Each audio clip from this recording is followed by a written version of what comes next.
अमित एक जवान लड़का था जो एक बहुत बड़े शहर में रहता था। शहर कभी सोता नहीं था। ऐसा लगता था अमित भी नहीं सो सकता था। वो हमेशा बेचैन और परेशान रहता था। वो शांति चाहता था, लेकिन वो उसे बहुत दूर की चीज लगती थी। अमित मानता था कि शांति एक मंजिल है। उसे लगता था कि वो इसे अपने बाहर कहीं पाएगा। एक दिन अमित ने एक सफर पर जाने का फैसला किया। उसने अपना बैग पैक किया और शहर को पीछे छोड़ दिया। उसने अपने परिवार और दोस्तों से कहा कि उसे खुद को खोजने की जरूरत है। उसके दोस्तों को शक हुआ। उन्होंने उससे कहा कि उसे अपने आसपास देखना चाहिए। अमित ने उनकी नहीं सुनी। उसने ठान लिया था कि अगर शांति आखिरी चीज हुई तो भी वो उसे पाएगा। अमित बहुत दूर दूर तक गया। अमित का सफर उसे बहुत दूर तक ले गया। वो ऐसे शहरों में घूमता रहा जहां की ऊर्जा रोमांचक और थका देने वाली दोनों थी। उसने प्रकृति की शांत गोद में सुकून की तलाश की। वो हरे भरे जंगलों में घूमता रहा जहां सूरज की किरणें पत्तों से छनकर आती थी।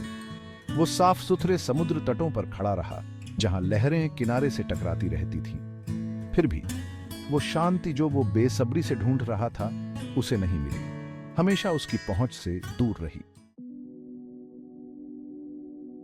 अमित महीनों तक भटकता रहा।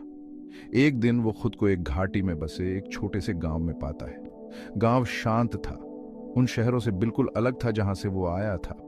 अमित का ध्यान एक बूढ़ी औरत ने खींचा जो अपने छोटे से घर के बाहर बैठी थी।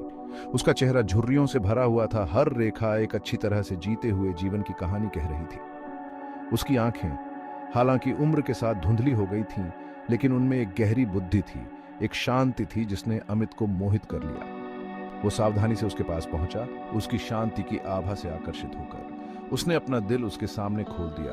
अपनी बेचैनी, अपनी कुंठाओं और अपनी निराशा के बारे में बताया। बूढ़ी औरत ध्यान से सुनती रही। उसकी निगाहें उस पर से हटी नहीं। मेरे बेटे, उसने कहा। उसकी आवाज एक धीमी सुखदायक धुन थी। शांति कोई ऐसी जगह नहीं है जहां आप पाते हैं, बल्कि यह तो आपके होने की अवस्था है। बूढ़ी औरत के शब्द अमित के दिल में उतर गए।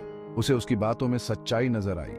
वो गलत जगहों पर शांति की तलाश कर रहा था। बूढ़ी औरत ने अमित को ध्यान की साधना से परिचित कराया। उसने उसे सिखाया कि कैसे अपने मन को शांत करना है, कैसे उस लगातार बकबक को शांत करना है जो उसे इतने लंबे समय से परेशान कर रही थी। उसने उसे दिखाया कि कैसे अपना ध्यान अंदर की ओर मोड़ना है, बिना किसी फैसले के अपने विचारों और भावनाओं को देखना है।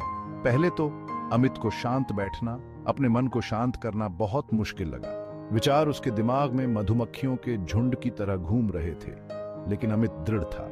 उसने दिन ब दिन ध्यान में बैठकर दृढ़ता बरती। धीरे धीरे उसे शांति के पल आने लगे। पहले तो क्षण भंगुर, लेकिन अधिक बार और लंबे समय तक चलने वाले। जैसे जैसे अमित ध्यान के अभ्यास में गहराई से उतरता गया, उसे बूढ़ी औरत के शब्दों में ज्ञान समझ आने लगा।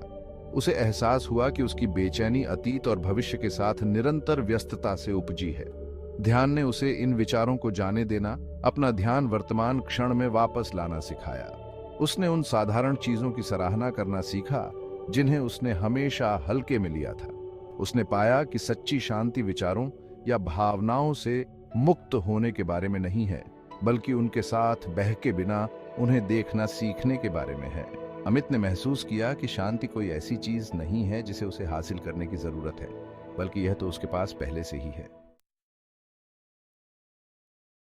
अमित ने गांव में कई हफ्ते बिताए, बुद्धिमान बूढ़ी औरत से सीखा और ध्यान का अभ्यास किया। उसे एक ऐसी शांति का अनुभव हुआ जो उसने पहले कभी नहीं जानी थी। उसे एहसास हुआ कि शांति की यात्रा दूर देशों की यात्रा करने के बारे में नहीं है, बल्कि अंदर की ओर मुड़ने के बारे में है। जब उसके जाने का समय आया तो अमित एक बदला हुआ आदमी था। वो बेचैनी और चिंता जो उसे इतने लंबे समय से सता रही थी गायब हो गई थी।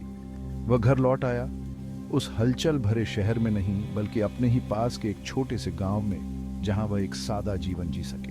वह बूढ़ी औरत के ज्ञान को अपने दिल में लिए हुए था। जो कोई भी सुनता था उसके साथ साझा करता था। अमित की यात्रा ने उसे सिखाया कि सच्ची शांति कोई मंजिल नहीं है, बल्कि आत्मखोज की यात्रा है। एक ऐसी यात्रा जो अंदर से शुरू होती है और अंदर ही खत्म होती है।